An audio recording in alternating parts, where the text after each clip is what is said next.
মানুষ কিভাবে স্বর্গে যায়।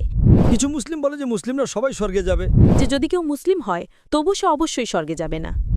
তাই যারা বলে শেষে আমরা স্বর্গে যাব তারাও মূর্খ।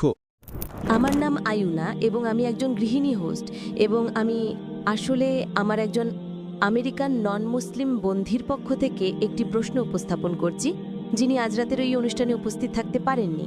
তিনি বলেছেন যে মানুষ কিভাবে স্বর্গে যায়। যেমন তিনি শুনেছেন যে কিছু মুসলিম বলে যে তারা সবাই শেষে স্বর্গে যাবে, এমনকি যদি তাদের কিছুটা সময় নরকে কাটাতে হয়। আর অন্যরা বলে যে কেউ জানে না তারা কখনো স্বর্গে যাবে কিনা, তাই কুরআন এ বিষয়ে কি বলে। তাই হ্যাঁ, এটাই প্রশ্ন। ধন্যবাদ। বোন, প্রশ্নটি আমাদের একজন আমেরিকান নন মুসলিম বন্ধুর। হ্যাঁ, তিনি জিজ্ঞাসা করেছেন যে আপনি জানেন মুসলিমরা যদি কিছু ভুল করে শেষে তারা স্বর্গে যাবে, এটা কি সঠিক? হ্যাঁ, কারণ কিছু মুসলিম বলে তারা সবাই স্বর্গে যাবে, কিন্তু অন্যরা বলে যে যদি কেউ মুসলিম হয় তবু সে অবশ্যই স্বর্গে যাবে না, কিন্তু তাদের প্রথমে নরকে যেতে হবে এবং তারপর স্বর্গে যাবে, ঠিক না? মানে এটাই প্রধান প্রশ্ন। হ্যাঁ, কারণ যেমন কিছু মুসলিম বলে যে মুসলিমরা সবাই স্বর্গে যাবে, হ্যাঁ, কিন্তু এমনকি যদি তারা একজন মুসলিম হয় তারা স্বর্গে যাবে, কিন্তু প্রথমে নরকে যেতে হবে, তারপর পরে স্বর্গে যাবে, এরকম।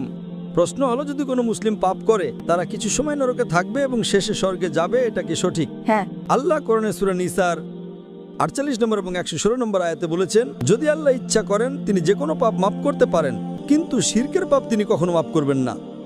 মানে যদি আপনি আল্লাহর সাথে শরীক স্থাপন করেন তবে আল্লাহ আপনাকে কখনো ক্ষমা করবেন না, যতই ভালো হন, কারণ এটা ইসলামের সবচেয়ে বড় পাপ। আপনার নিজের এখন যে মুসলিমরা শিরক ছাড়া অন্য কোনো পাপ করে, যদি আল্লাহ ইচ্ছা করেন তিনি পাপটি মাফ করতে পারেন। শিরকের পাপটি সবচেয়ে বড় পাপ যা আল্লাহ কখনো মাফ করবেন না। যদি আপনি মৃত্যুর আগে সংশোধন না করেন, আপনি মৃত্যুর আগে বলেন যে তা অনুসরণ করেছেন, কিন্তু যদি আপনি মুশরিক হিসেবে মারা যান তবে আপনাকে 100% নরকের শাস্তি পেতে হবে। কিন্তু যে মুসলিমরা যারা নন মুসলিমদের বলে যে শেষে আমি স্বর্গে যাব, তারাও বড় মূর্খ। মানে নরকে থাকা কোনো মজা নয়। হ্যাঁ, হ্যাঁ, আপনি 1 মিনিটও সহ্য করতে পারবেন না বছরের পর বছর।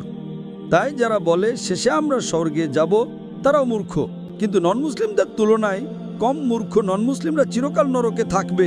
যে মুসলিমরা কোরআন অনুসরণ করে না এবং শুধু শিরক করে না কিন্তু অনেক পাপ করে, যেমন মদ্যপান, হত্যা, প্রতারণা, তারা নরকের আগুনে শাস্তি পাবে, কিন্তু শেষে তারা স্বর্গে যাবে। কিন্তু তারা কয়লার মতো হয়ে যাবে, জানেন কয়লা। তাই নরক কোনো মজা নয়। তাই যারা বলে শেষে আমরা স্বর্গে যাব তারা জানে না যে নরকে 1 সেকেন্ডও থাকা সহজ নয়। তাই আমরা প্রার্থনা করি আল্লাহ সুবহানাহু ওয়া তাআলার কাছে যেন তিনি আমাদের পাপ মাফ করেন। আমরা চেষ্টা করি এবং ভালো কাজে বেশি করি যাতে আমাদের ছোট পাপ আল্লাহ মাফ করেন।